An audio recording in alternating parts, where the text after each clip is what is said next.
Recording studio Ekangar सराय। आई जो न रे करे जाय, आई जो न रे करे जाय, आई जो न रे करे जाय, आई जो न रे खिखिड़ी फेल होला हमारा चेहरा देखाई जो न रे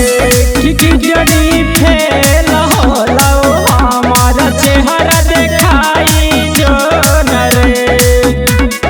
हमारा चेहरा देखाई जो न रे हमारा चेहरा देखाई जो न रे फरा कैला कौ पटाना से डकतरावा दिनावा तक कटलियो लेके बिसतरावा रे फरा कैला कौ पटाना से डकतरावा दिनावा तक कटलियो लेके बिसतरावा पूरा जना रे सपना पूरा जना रे खिखिड़ी फेल होला हमारा चेहरा देखाई जो न रे खिखिड़ी फेल होला हमारा चेहरा देखाई जो न रे हमारा चेहरा देखाई जो न रे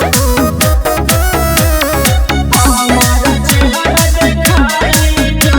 न रे। इसका रिकॉर्डिंग स्टूडियो एकंगर सराय। कुछ दिन के बात हक कुछ रे मिनटवा आखरी हो जानू मिले के ग्यार मनवा आखरी हो जानू मिले के ग्यार मनवा कुछ दिन के बात हक कुछ रे मिनटवा आखरी हो जानू मिले के ग्यार मनवा मिल के जो न रे करे जा मिल के जो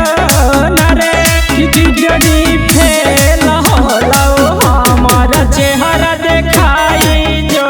न रे खिखिड़ी फेल होला हमारा चेहरा देखाई जो न रे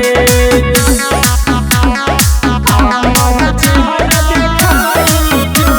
न रे हमारा चेहरा देखाई जो न रे। अरे सोनू सिंघानिया के ले जैतौ हमारा जावा ये तना तू जानू काहे कैले हाथी डेरावा अरे सोनू सिंघानिया के ले जैतौ हमारा जावा ये तना तू जानू काहे कैले हाथी डेरावा मिल जाइतौ रे हमारा दुनिया मिट जाइतौ रे खिखिड़ी फेल होला हमारा चेहरा देखाई जो न रे खिखिड़ी फेल होला हमारा चेहरा देखाई जो न रे। इसका रिकॉर्डिंग स्टूडियो एकंगर सराय।